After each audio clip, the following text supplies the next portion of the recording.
Hello, everybody, and welcome to the General Eclectic Podcast with Roger. I'm your host, Kale Zeldin, and we're coming at you for episode 3 of season 3. Rod, today we want to talk about Cardinal Screwtape, or rather, Cardinal McElroy out of San Diego just published a banger in American Magazine. It's a Jesuit publication in North America. So he did something pretty amazing, pretty fantastic. We're going to hit that. We're going to hit your appearance on the Dishcast with Andrew Sullivan.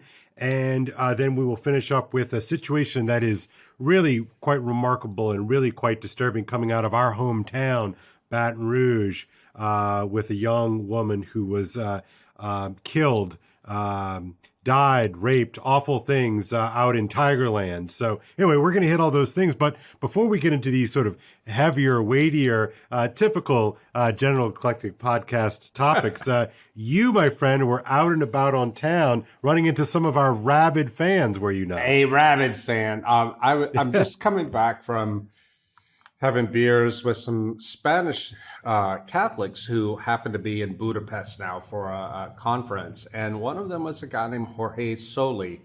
Jorge lives in Barcelona. He's a publisher. I'd met him a few years ago, just a wonderful guy. And I told him I needed to finish up and go home to record the General Eclectic Podcast. He said, "Oh, I listen to your podcast, you and Kale." When I'm cooking dinner for my wife, and I was able to, by the miracle of smartphones, I was able to introduce you and Jorge. So a big shout out to Jorge. It's such a delight to know that we have listeners all around the world, faithful guys who are just decent people who want to know what's going on. And it's great for me. You know, I you're a little bit more out and about the town, the world. You know, I'm sort of toiling here in my little monastery, actually a monastery, here in Rhode Island. And so I don't get to rub shoulders with, our scores of fans. So anyway, it's cool to see him.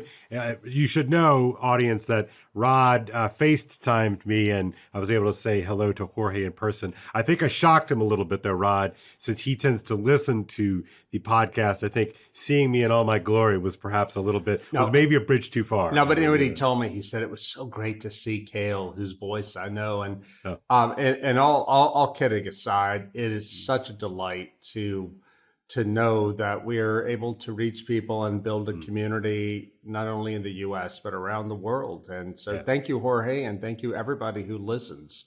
Indeed. We're all, whether we ever meet each other or not, we're all part of a community. So God bless you all. Indeed.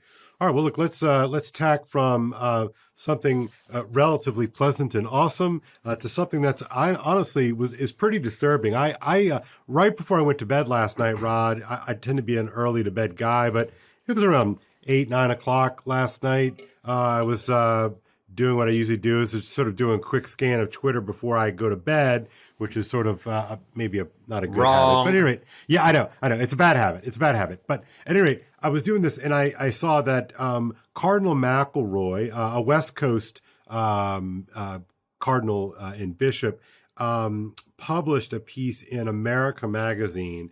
And so I did a quick scan. I was sort of intrigued enough because I saw the headline, and I was intrigued enough to read the article, and I started reading it. And of course, I'm pretty struck. And what I'm struck by, Rod, is it's brazen and astounding that a cardinal of my church would say the things that he was saying. But I was also struck, Rod, and maybe you can get into the meat of what was going on, but I was struck by the style and the idiom of the piece as well. So why don't you just get into it real quick? You know, what did you see? So I know I sent you something either last night or early this morning. I'm like, dude, you got to check this out. This is nuts. No, it is nuts. America's a Jesuit magazine. And, let me start by saying, Kale, that, I'm not a Catholic, you are, but this is a story that everyone should pay attention to because, if you're a listener of this podcast, chances are you're a religious conservative, probably a Christian. And what's happening now in the Catholic Church is going to affect all of us. The woke are storming the bastion. Cardinal McElroy was made Bishop of San Diego, was made a cardinal by Francis in 2022, and he was known as being a big liberal in the American church. In fact, some of our listeners may have first heard of him because Richard Sipe, the late Richard Sipe, church liberal, but was just an absolute bear about clerical sexual abuse. He was a sociologist by trade, and he met with Cardinal McElroy and wrote him a formal letter in 2016 warning him about Cardinal McCarrick, Theodore McCarrick, who the world would find out in 2018 was actually a serial sexual abuser. He's been, defrocked. Right. But McElroy didn't do anything about it because I think because he was, an ally, a theological ally of McCarrick. To McCarrick? To Uncle Ted? Yeah, to Uncle Ted.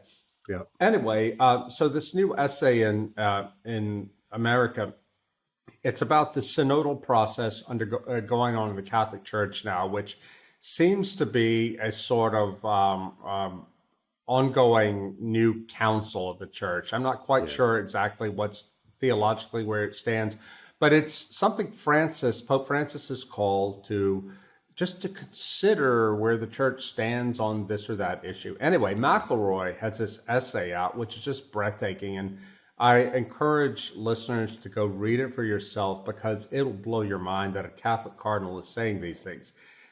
Just a heads up, Rod, the link to the article is below in the show notes, as well as the link to your post that you put out sometime after you read it. It's just right below right now. So McElroy is saying this is what the Synod needs to do. And he starts out using, Kale, the language that we're all used to now whenever this deceptive stuff comes up from the left about inclusivity and structures of exclusion and all that. And we're going on a journey together, blah, blah, blah. Dialogue. It's the language that the church left always uses when they want to overturn church teaching.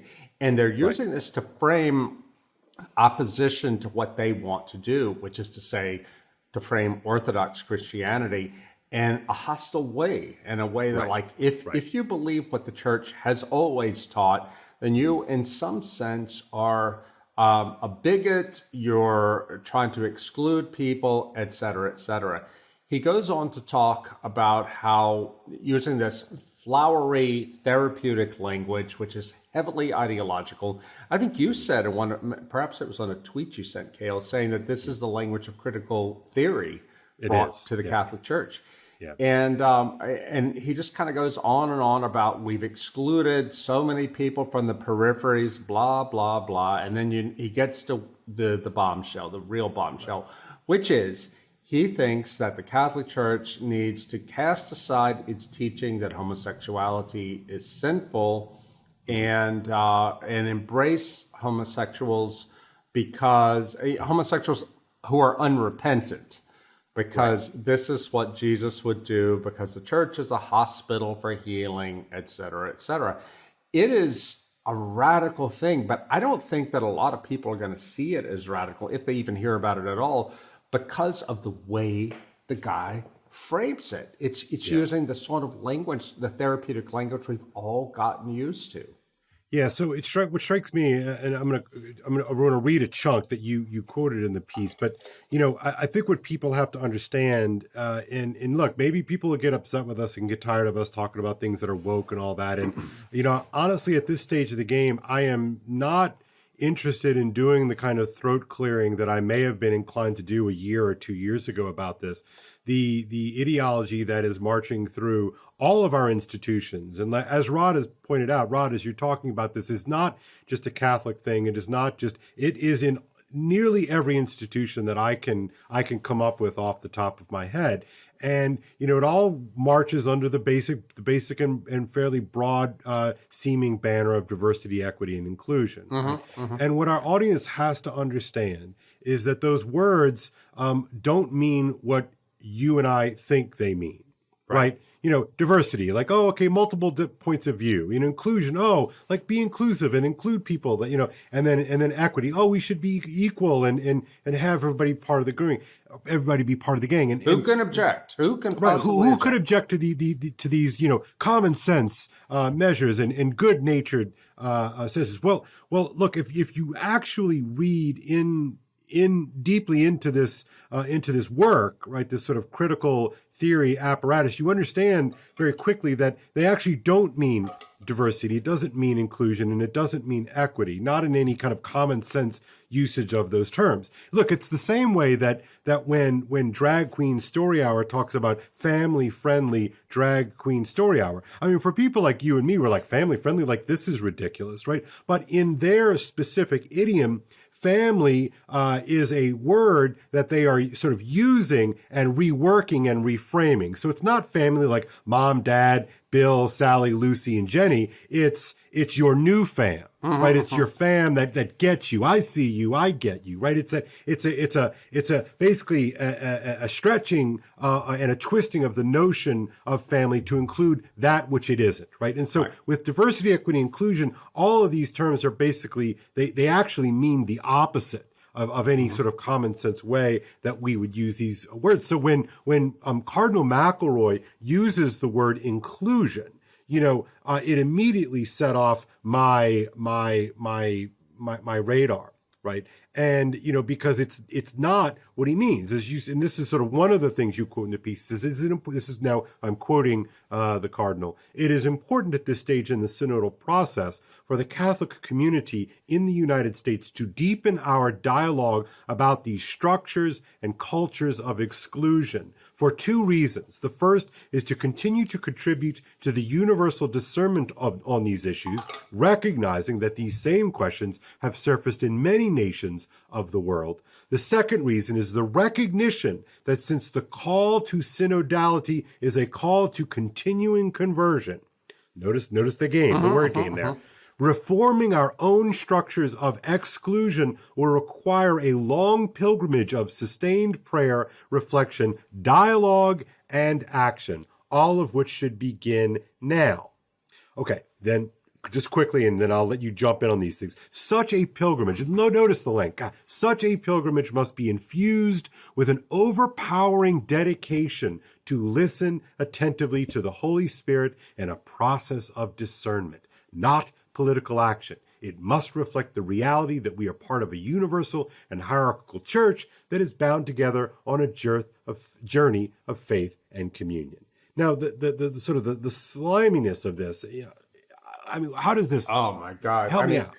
It is total propaganda. That's all it is. It is propaganda designed to paralyze any critical faculty by making people who are like, wait a minute, this doesn't sound right, make them think there's something wrong with them. Because again, he uses the language of therapy. We're on a journey together, dialogue, blah, blah, blah.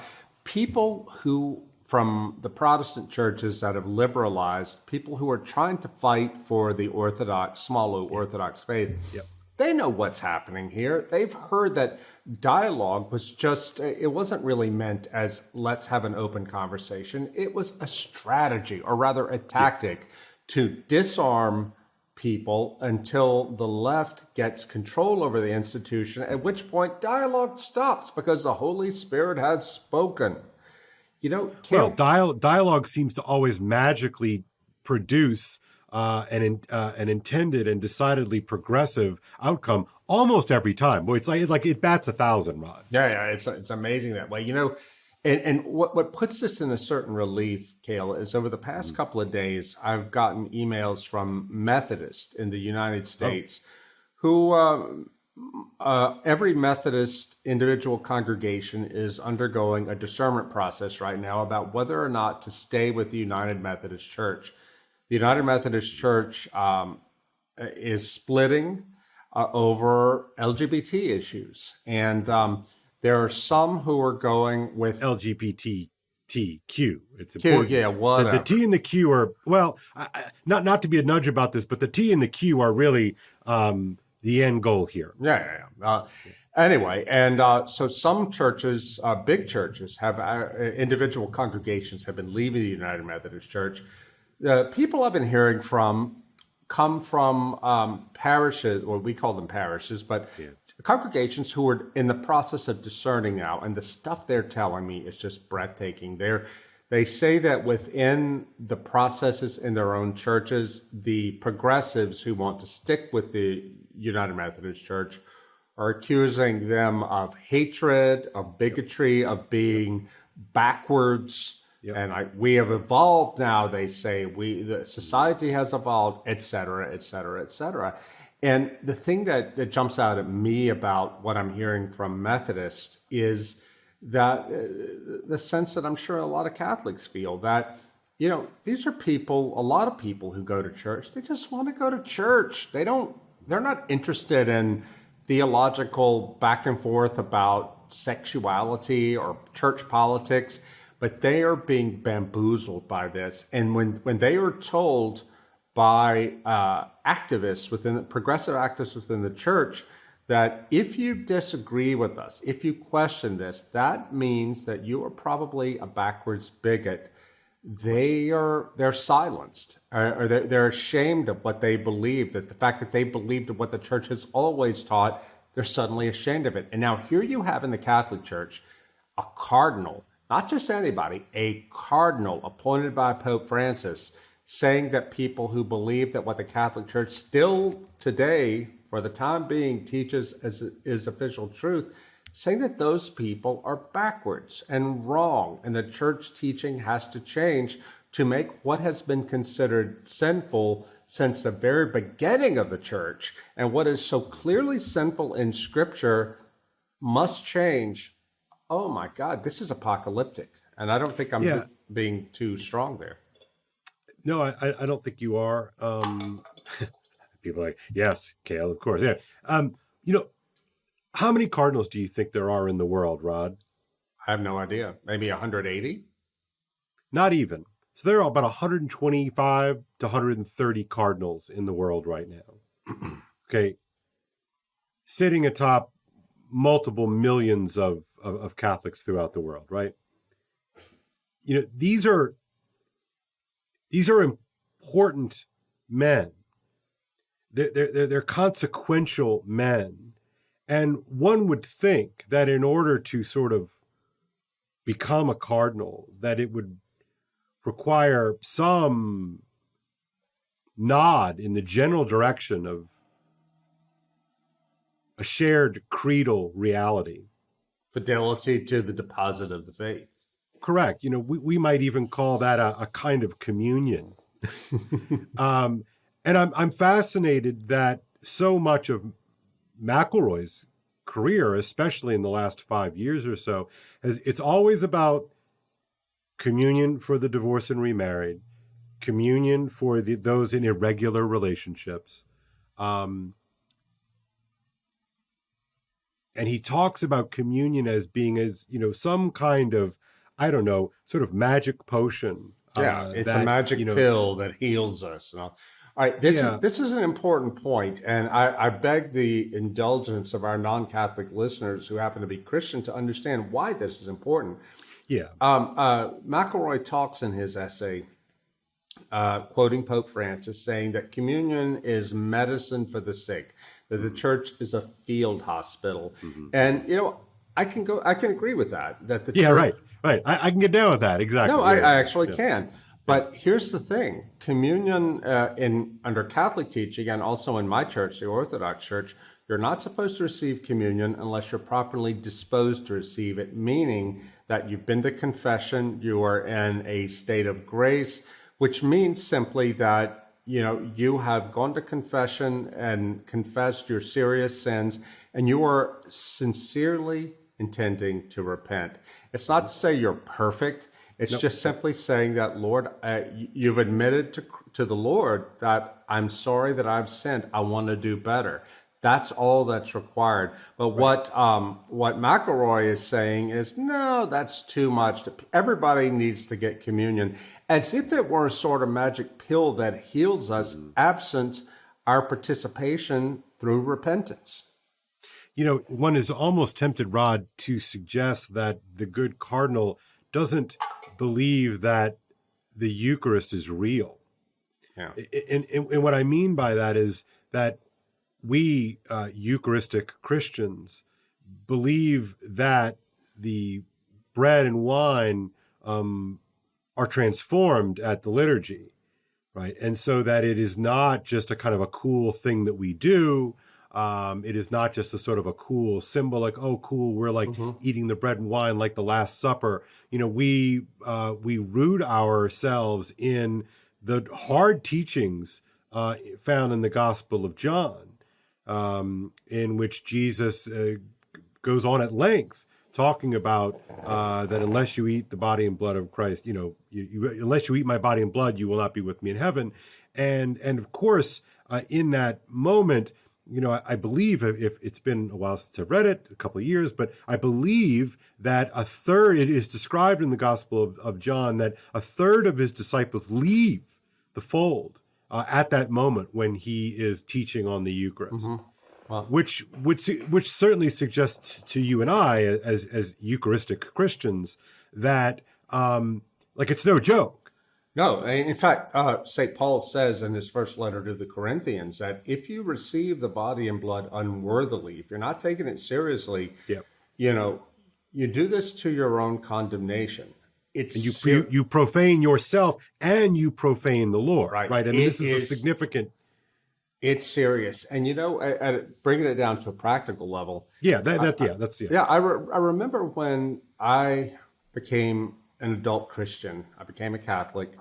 I took it seriously. I took the Eucharist seriously because I knew what the Church taught, and I was in Washington, D.C., the Archdiocese of Washington, and like most American Catholic churches, nobody cared. You just come up, receive communion, nobody cares.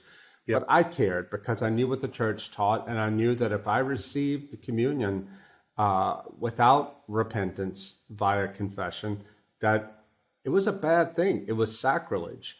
And so what this effect had on me was it began to heal me of my brokenness, because I began to, I was trained over time by this practice to realize that my own healing depended on repentance.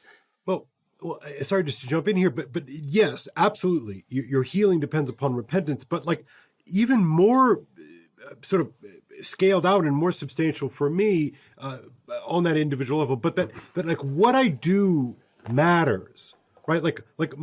My action in the world matter. Oh, that's it. You're right. What I body forth into the world matters, and therefore, what I do with my body actually matters. Exactly. And Rod, I think so much of what you and I feel so passionate about, but odd about our contemporary world, is that if you listen to the way that people talk about people, it's as if to suggest that the body doesn't matter. Exactly. Right? Exactly.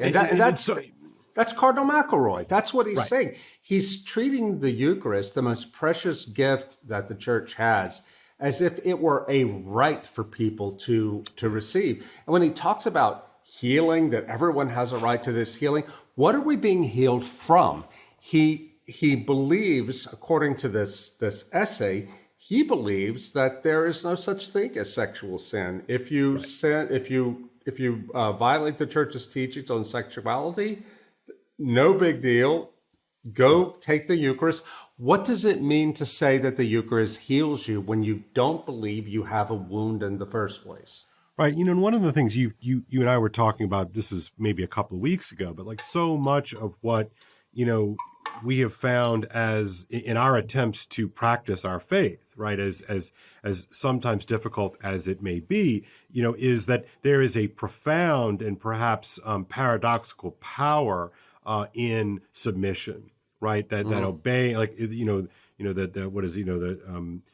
fearing the Lord, sort of a proper fear of the Lord is the beginning of wisdom, and that to obey the Lord is to know, love, and serve the Lord is our highest calling as human beings, and we're kind of entrusted with that.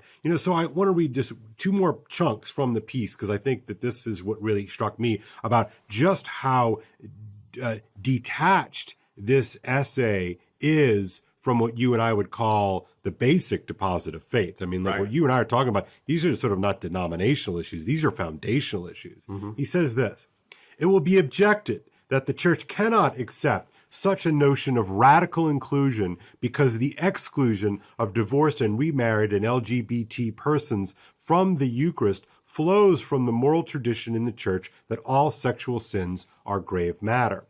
This means that all sexual actions outside of marriage are so gravely evil that they constitute objectively an action that can sever a believer's relationship with God. This objection should be faced head on. Stop, pause for a second. Yeah, okay. Yeah. Now he continues. The effect of the tradition that all sexual acts outside of marriage constitute objectively grave sin has been to focus the Christian moral life disproportionately upon sexual activity. The heart of Christian discipleship. Now, notice the turn, right? So he's basically saying or calling into question the notion that what I do with my body is not crucial or essential to practicing my faith and living out my faith, bodying forth my faith in this world. He goes on to say, the heart of Christian discipleship is a relationship with God, the Father, Son, and Spirit, rooted in the life and death and resurrection of Jesus Christ. The church has a hierarchy of truths that flow from this fundamental kerygma. Sexual activity, while profound, does not lie at the heart of this hierarchy. Yet in pastoral practice, we have placed it at the very center of our structure of exclusion from the Eucharist. This should change. Rod, my friend, this is a bonkers statement coming from a cardinal. It's Cardinal Screwtape. Cardinal Screwtape. Dude, it really is. That what a slithery elision there, in invoking kerygma and all the big words. It is the big words. Sort of throw into an AI chat GPT type thing and spit this out. That is a profound, I'm not a theologian, but if that's not heresy, he is playing with some serious equivocal language right now. Yeah. Well, look at our world today. So much of the brokenness and pain and violence in the world today comes from sexual sin. It just does. Just does. It is certainly true. He's right. This is what's so insidious about his essay. He's right that it's not the case that the only sins are sexual sins, but we live in a civilization now that has placed the sexual desire. That is our idol. That is the story. I had this podcast this past week with Andrew Sullivan. I love Andrew. I like Andrew. I not only love him, but I like him. But he is a guy who has made an idol out of sexual desire. And that is the thing he worships. He wants more than anything else. And so here you have Cardinal McElroy. And it's not just because he's gay. You have a lot of straight people who are the same way. They believe that most. And I think that's. Can you just hang on that second? Yeah. Because I think it's important. I think that the high bar, right, of the Christian sexual ethic that has been part of this from the beginning, right, is not just high for straight people. It's for all of us, right? Right. And it's a real thing. It's not frivolous. And I hope that nobody walks away from this conversation thinking that you and I are, being frivolous about this. It's a high bar. Let me go back to a second to my early years as a Catholic. I was a single man in Washington, D.C. as a Catholic.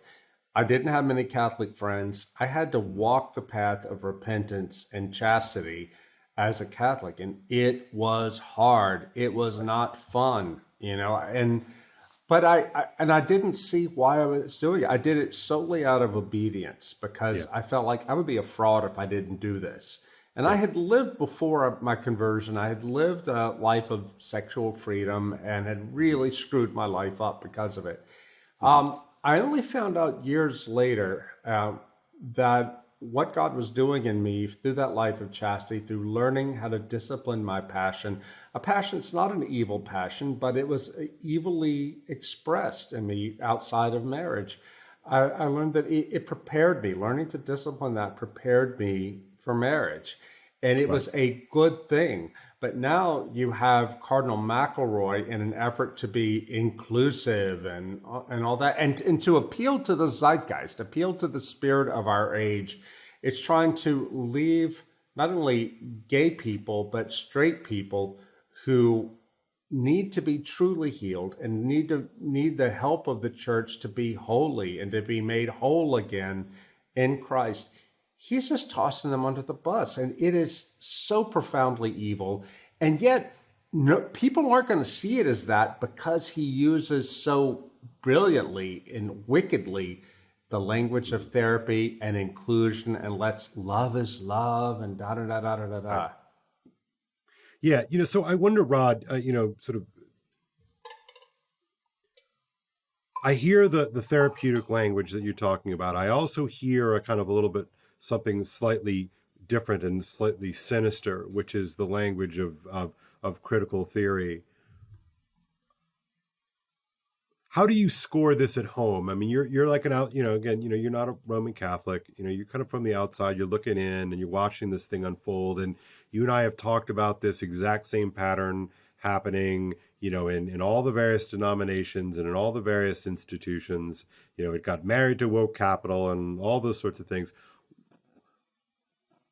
I'm struggling to understand what a Cardinal McElroy thinks he is accomplishing in this. And so, of course, I'm left with two options, right? My two options is that, he's a useful idiot, or he knows exactly what he's doing and he's looking for a complete transformation of the church into the not church. Yeah, I think it's clearly the second is what's going on. He's not an idiot. And Francis was not an idiot. He's a double PhD. He's a double PhD. Right. And Francis knew what he was doing, making this guy a cardinal and not making Chaput, for example, the Orthodox Catholic, retired or Cordileone. Yeah. They're trying to radically change the church. This is a revolution. And why should it matter to people outside the Catholic Church? I'll tell you why. I remember when I was in the early 90s, when I was feeling a call to become a Christian, the Catholic Church was really the only thing there was for me for various reasons. But one of the reasons was I looked at Pope John Paul II, and I also looked at what was happening in Protestant churches. And I thought, the Catholic Church, they are the rock. They're not going to change. Yeah, in the local parish, there are problems. They're not faithful to what the church teaches. But in Rome, the doctrine will be held. This is a solid rock I can stand on. Well, Rod, I actually believed that for a really long time. Yeah. A lot of people do, and a lot of people need that. We all need this. Whether you're Catholic or not, you need Rome to be to stand firm. That's not happening anymore. If this guy McElroy and Pope Francis get away with the changes they want to make, then the Catholic Church will not be the Catholic Church, and all of us Christians will be in a real hot mess. Yeah. I agree.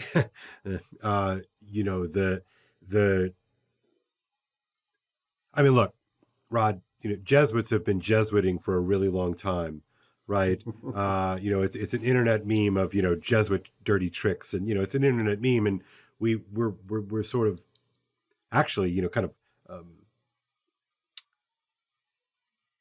oddly lulled into a sort of a strange sense of complacency about the Jesuits because they've been kind of doing this game for so long. Blank, meanwhile, the Pope's a Jesuit, and blank, all of the major offices are run by Jesuits and Jesuit-friendly prelates, like somebody like Cardinal McElroy. So, the Jesuits effectively run the church now, which is, again, if you would have, asked me 10 years ago, it's like, hey, Kale, can you imagine a scenario in which the Pope's a modernist Jesuit and all of the major dicasteries are now run, or sorry, all the major conferences are now dicasteries are run by Jesuits and Jesuit-friendly priests? What would you say? I would have been like, ha ha ha, funny, put away your drink, you're drunk, go home, right? But here we are.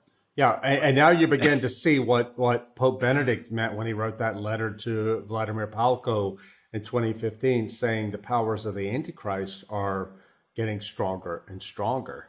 I mean, it's crazy that we're even having this conversation, but look what's happening. I think that the fact that people can't, ordinary people who just want to go about their lives trying to be faithful, can't imagine what's happening is part of the reason it continues to happen. Right.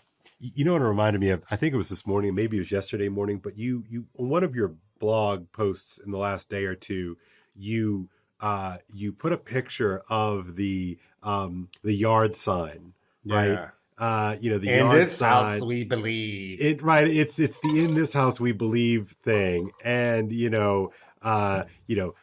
science is real, and women's rights are human rights, and Black Lives Matter, and news isn't fake, and no human is illegal, and love is love, and kindness is everything.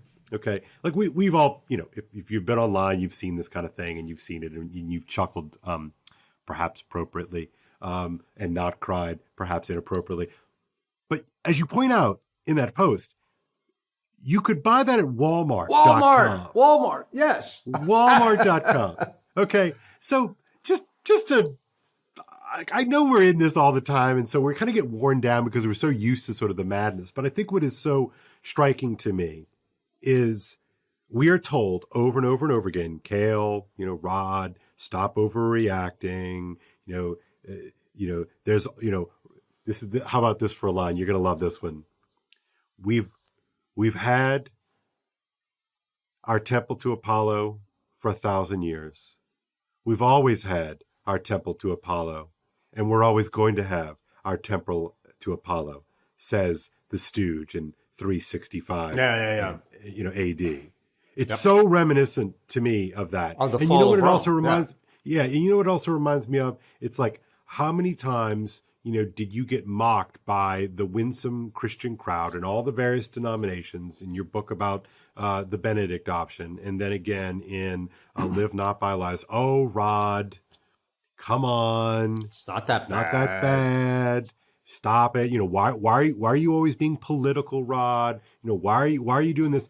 And yet the water is set to boil, and even like right now, like I can tell you right now, I could go on the Twitter right now, and I could start firing off some tweets about this Cardinal Screwtape situation, and I'm gonna get from a chunk of people that, Kale, come on, you just don't understand Francis's project. You're being political. You're being a trad, a bad trad, because you can't be a bad trad. You just don't understand, and it's not that bad, and you have to trust. And It's I'm all like, code. what? It's all code. Do you remember, Kale, back in 2002, 2003, in the early days of the early months of the scandal, after the abuse scandal broke big out of Boston, there was this guy, he's still around, Mark Shea. He's a total nut now, but he was pretty sensible back then. Well, he had a blog that I would read. He was one of the blogs that I read along with you, which was, I think it was Catholic and Loving It, or something like that. I mean, he was a great blog back in the day. Yeah, he was an blog. Orthodox Catholic. He had a sense of humor, but one of the things that I was considering myself to be an ally of his back then, but one of the things that drove me crazy about him was he kept insisting that John Paul II must have a secret plan to fix the scandal. We just got to trust. We got to trust the Pope. We got to trust the Pope. Even after it was clear that John Paul didn't have any secret plan, that John Paul was befuddled or whatever you think his problem was, he wasn't going to fix it. But Shea had deep down in his heart some chronic need to believe that the center was holding. Now, I mean, I haven't read him for many years, but apparently he absolutely hates me now. But I went and looked at one of his blogs, and he's a total Francis fanatic. He calls anybody who disagrees with Francis a fascist, a white supremacist. I mean, he has totally gone over the edge. Nevertheless, the same thing is there, this chronic need to believe the center's holding, everything's going to be fine. And of course, what's interesting to me about that Yeats poem that you're invoking, The Second Coming, it's about the second coming. I mean, it's about, what is it? I love the opening lines here, turning and turning in the widening gyre, the falcon cannot hear the falconing. Things fall apart, the center cannot hold. Mere anarchy is loosed upon the world. The blood-dimmed tide is loosed, and everywhere the ceremony of innocence is drowned. The best lack all conviction, while the worst are full of passionate intensity. Can we just pause right? What a great stanza. Yeah. I mean, what a great stanza. But it is interesting because it's an apocalyptic poem, right? The unveiling of something and all of the sort of the contorted chaos that is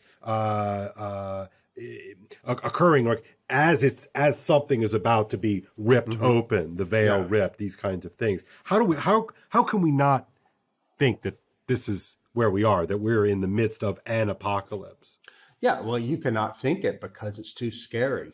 I mean, you have for what my Methodist correspondents are saying, that people they're seeing in their own parishes are, just want to believe everything's fine. And if we just sit here quietly, everything's going to be okay. Let's not get too upset. Let's just trust in the process, but it ain't necessarily so. I wanted to, the last little thing I wanted to talk with you today is something that you and I have been following, and it's a little bit of a different beat, but it's something that has captured our imaginations in part because we're from Baton Rouge. But there's a gruesome story coming out of Baton Rouge about a young woman and the sort of the crazy drinking culture. Tell us a little bit about this Maddie Brooks story and what you're sensing and what your take on it is. Maddie Brooks is an LSU sorority girl, Louisiana State University sorority girl, who went drinking at a bar in Tigerland, which is a student district, a bar called Reggie's. And she got incredibly drunk. She had they did a blood alcohol test on her. She was like 4 times the legal limit. Incredibly drunk, caught a ride home with 3 young men. And according to the police, they raped her in the back seat of the car and then put her out in on a dark road south of campus somewhere. She was so drunk that she stumbled into traffic and was hit by an Uber and killed. I mean, can you imagine Kale receiving that phone call? Unreal. No, that was how your daughter died. That was my first thought, man, was just, the horror of that, the circumstances, her last minutes and hour. I don't know how to process it, Rod, other than to say this, you and I both went to LSU and I know exactly the bar. And I know that area. And the entire area, there's like 4 or 5 bars that are in this place called Tigerland. Scuzzy. It's really scuzzy stuff, but it's catered toward underage drinking. I mean, that's what it's for. Yeah. And it's a little bit strange because it's about 3 to 4 miles off campus. Down this road called Burbank Road. And it's sort of a dark, like you said, it's kind of like a connector road. Yeah. And it's built up considerably since when you and I were young whippersnappers at LSU. But still, the whole thing is designed to facilitate and foster what I guess people would call binge drinking, just drinking a crap ton as fast and cheap as you can, to facilitate hookup culture. I mean, that's what it's for, Rod. And Kale, the thing is, reading about what happened to Maddie Brooks, this was just an ordinary Saturday night for me when I was in LSU in the 80s. I didn't go to those particular bars because there was a social hierarchy there. Those were the bars that the fraternity people, the Greeks went to. My bars were, but we were doing the same thing in our bars. Sure. And it just shocked me because I have a son who just finished LSU and 2 other kids who are coming up. And I realized that what the life Maddie Brooks lived and the way she died, that could have happened to me or any of my friends. Sure. I have to believe that so many rapes happened You know, whether it was coming from bars in Tigerland or the bars where the cool people were. Right. It happened because this is how we lived. This is how I lived. You drink to the point of blacking out, and that was just normal. And this is part of the culture that we both grew up in. I don't know if it's like that in other places, but that's how we grew up. And I remember for me, Kale, I wrote about this on the blog, that I remember going to visit friends in the Netherlands, which is a famously liberal, permissive place. At some point, probably later in my college years. And I was sitting out on a terrace in front of a bar in this Dutch town with my friends. A bus pulls up. We're all drinking beer. A bus pulls up. And my friend said, "Oh, finish up. We got to get out of here." I'm like, "What do you mean?" They said, "That bus is full of Norwegians. And it's so expensive to drink in Norway that they come here and take bus tours because the beer is so much cheaper here. And they get blind drunk. And God knows what's going to happen. Let's get out of here." I learned that from observing the people there. I'm like, oh my God, these are students. They were my age, college students. And they had a completely different attitude towards alcohol. These weren't religious people. They weren't conservative in any way. They had just been raised in a culture where binge drinking was considered something you just don't do.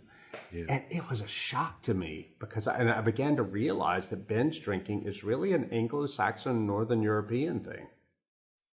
Yeah, well, whatever that is, that certainly is the culture that has been part of our world, the world that you and I grew up in, since well before we were born. I mean, that's just been part of what LSU's been about for however long. And, I can make my kind of jokes and I like going out and having a good time and all this sort of thing. But, really, as I sort of think about this as a 50-year-old man, and my kids are, 16 and 13 and 12 shortly. It's like, I can't imagine just sort of being okay with the thought of my kids going out and doing that.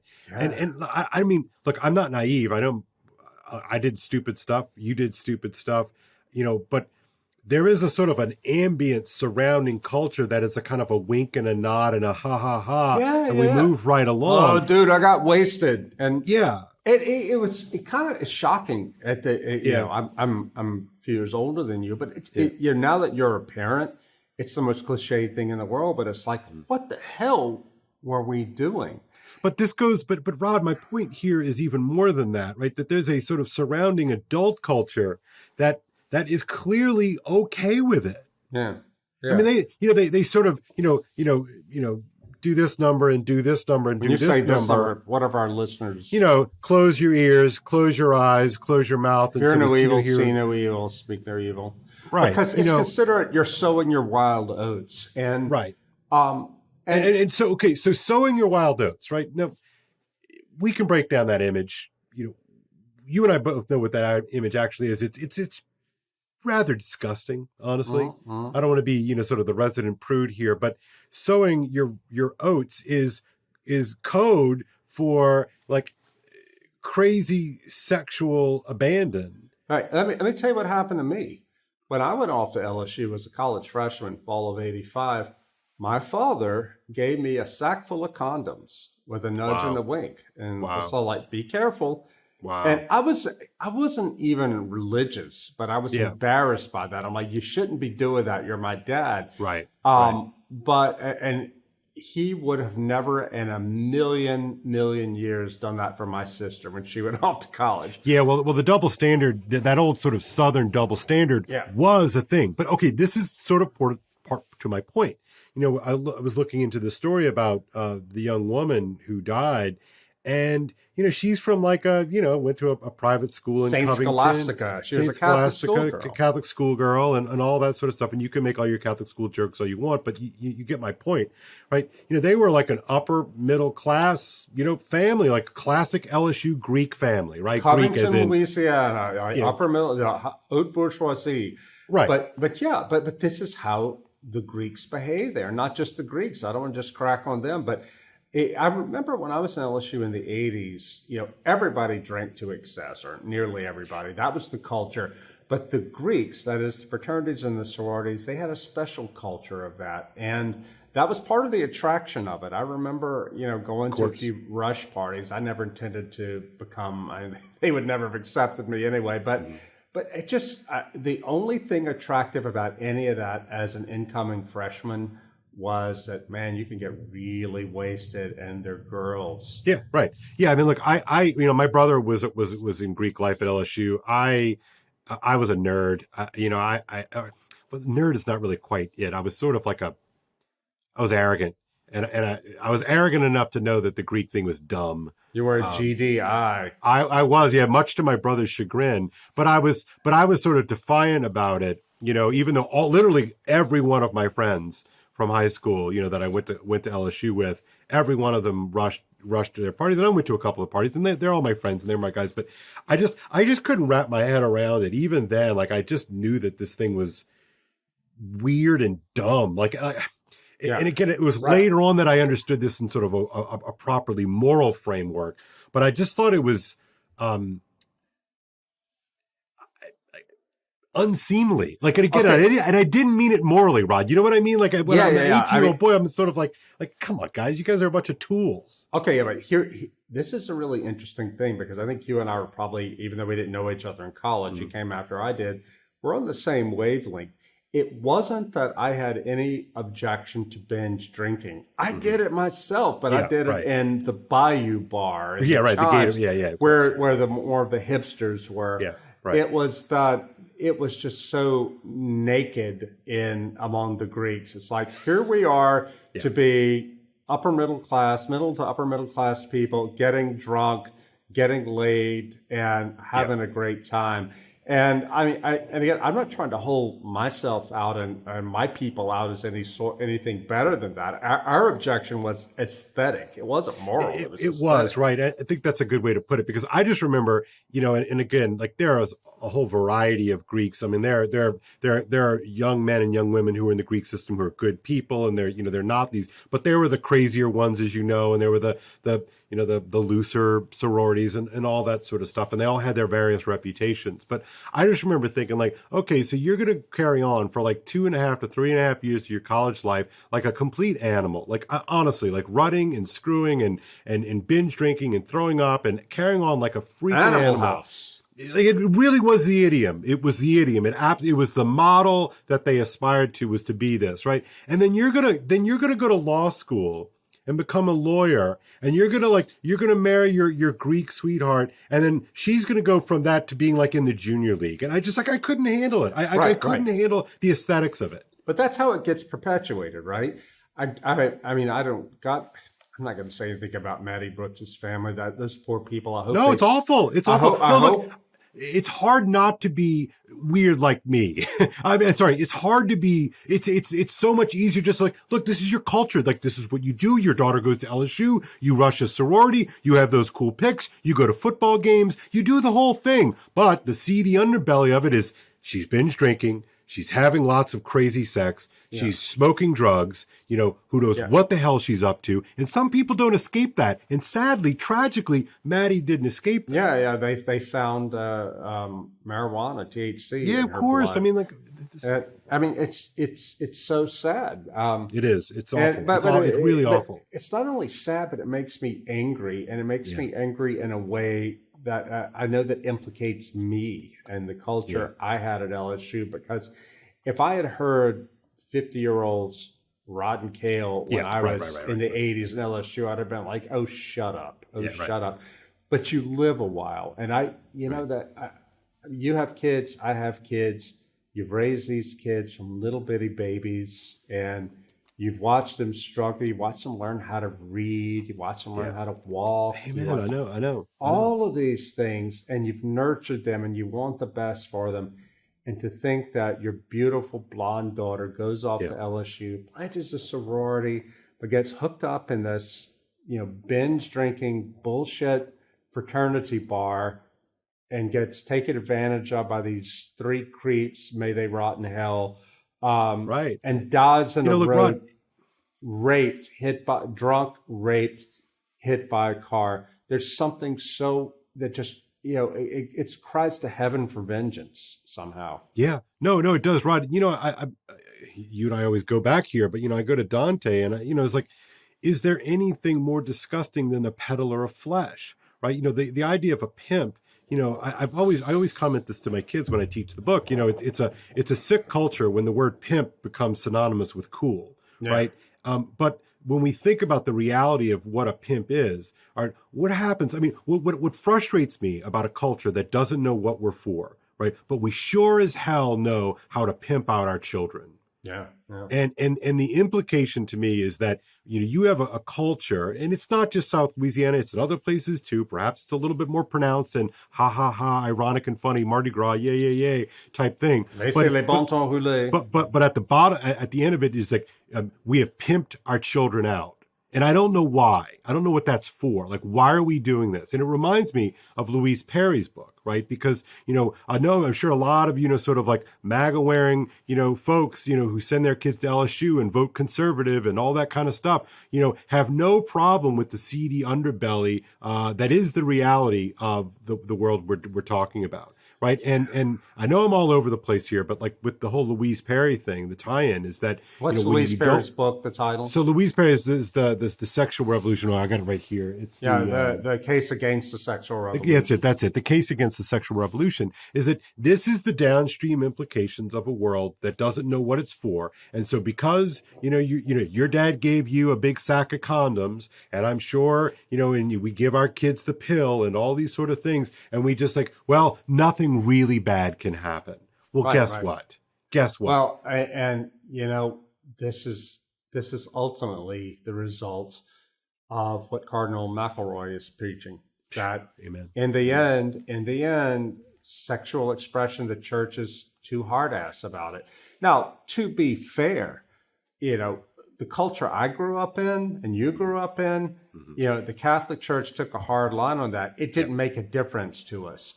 But we still did what we did. You're going to have sin in the world no matter what, but at least we knew it was wrong. The culture that exists now, it's where sexual transgression has become the norm with the pornification of the public square. Yeah. And now you have the Catholic Church and Cardinal McElroy and others saying that, well, let's not be so judgmental about sex. We care about sex too much. Yeah, really? Do we?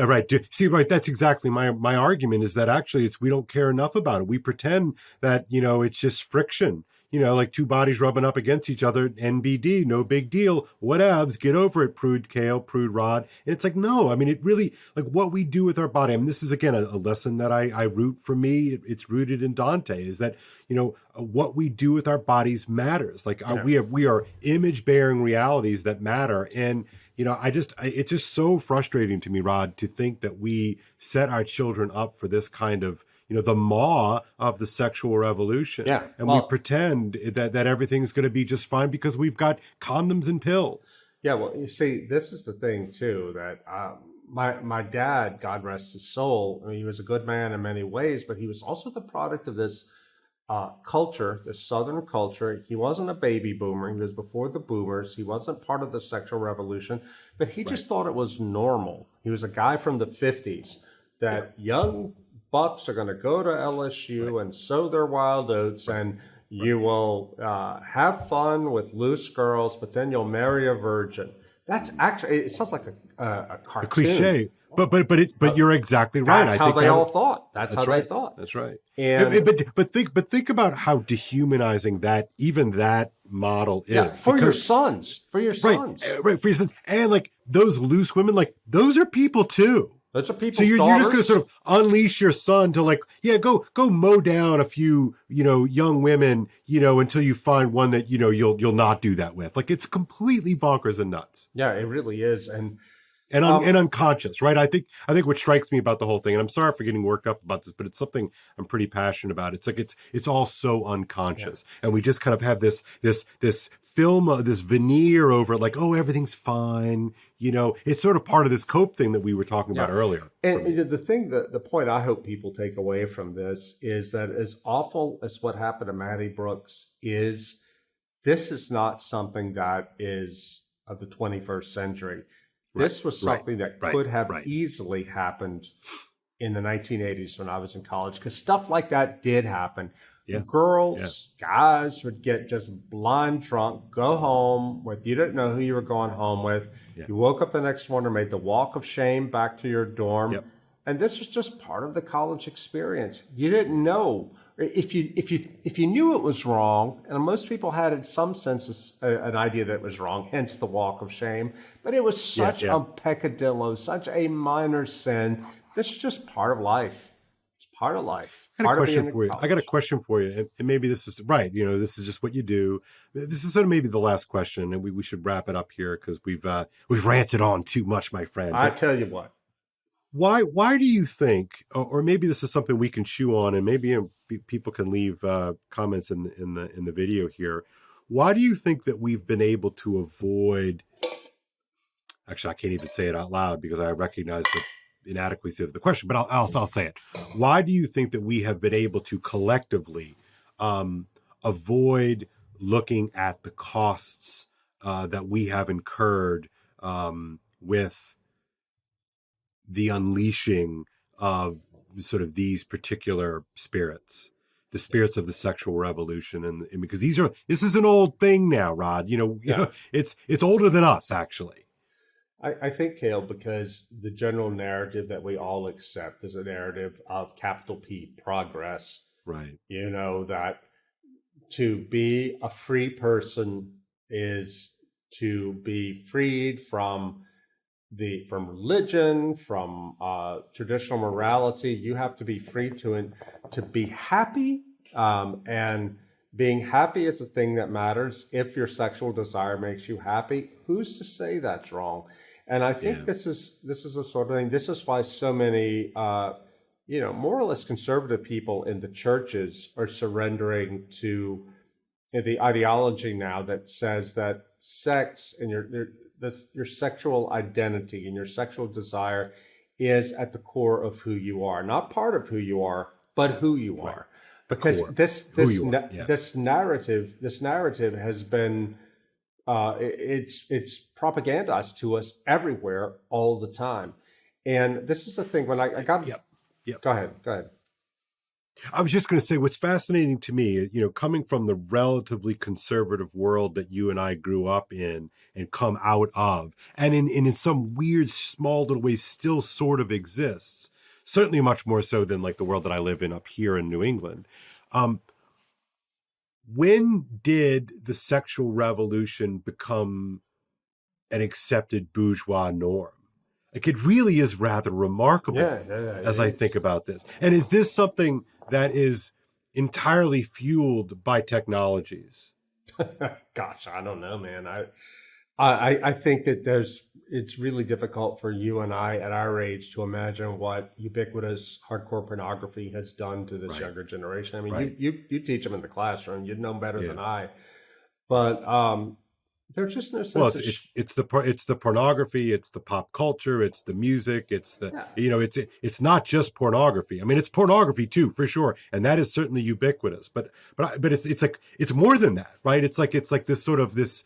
Again, I'm thinking of Louise's book, and this sort of the gals can be as raunchy as the lads type thing, right? And it's sort of like it's just weird. It's a weird like zombie feminism or something. It's bizarre. I remember when, gosh, was it maybe 10 years ago now? Sometime when 50 Shades of Grey, that sadomasochistic chick lit thing became this monumental bestseller.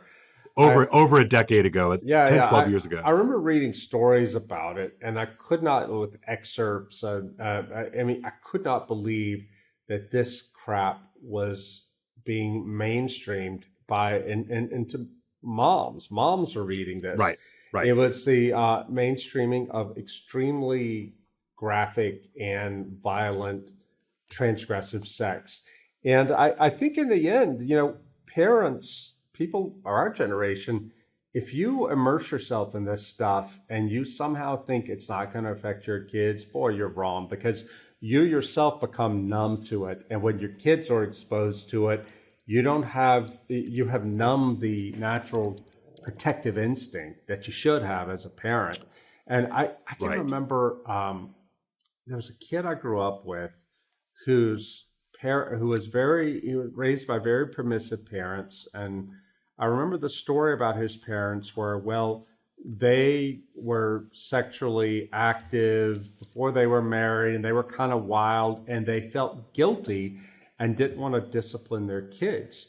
Well, that's totally human. I understand that, but at the same time, they did their kids no favor and no favors. And I think maybe those who came through the sexual revolution and were revolutionized in their own behavior by it, a lot of them maybe felt too much shame to be too hard on their own kids, or maybe they thought that, well, this is just how life is, you know? Right.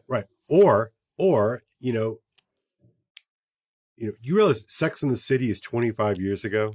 Wow, really? So Sex in the City is 25 years old, 1998. And you have an entire generation of young women who are now my age. I'm 50. They were formed by that, Rod, in a very real way. Now, I know that not everybody saw Sex in the City, right? But it was a phenomenon, as we know.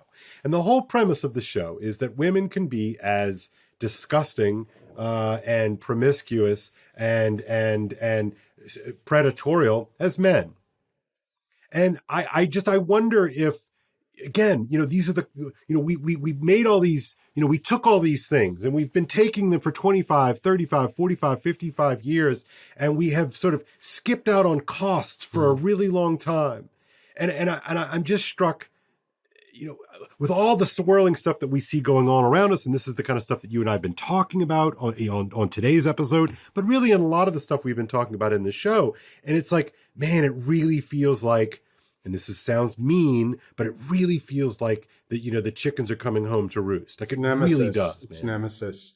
Hubris has brought nemesis. And, I was thinking about, my daughter is 16, and I guess she'll be going to college in a couple of years.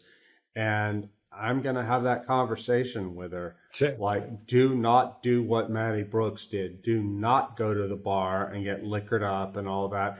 And I can imagine what some feminists would say, like, oh, you're blaming the victim here for the rape. It's like, no, the people who raped that girl are the criminals here. Nevertheless, I don't care about the ultimate justice in the courtroom.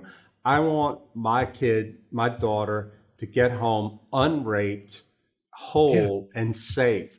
Right. And if that means she has to recognize human nature and recognize that you cannot control human nature by laws and by, sending males to consent training, bullshit.